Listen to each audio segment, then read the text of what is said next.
ಮನೆಗೆ ಹೋಗೋ ರೋಡ್ ಬಿಡು. ನಮ್ಮ ಮನೆಗೆ ಹೋಗೋದು ಬಿಟ್ಟು ಮುಂದಿಂದು. ಹಾಂ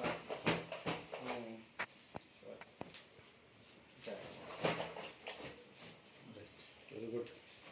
ಬರ್ ಇಲ್ಲಿ ಬರೀ ಕೇಕ್ ಕಟ್ ಮಾಡಿ ಸ್ವಲ್ಪ.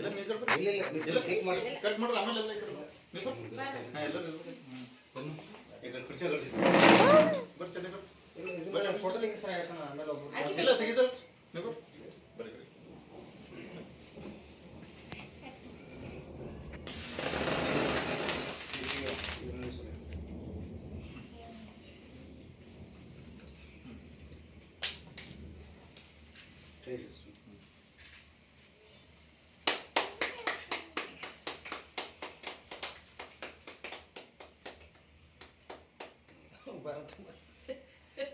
ಬಸ್ ಅವ್ರಿಗೆ ಹೀಗೆ ಕಟ್ ಮಾಡಿದ್ದಲ್ಲ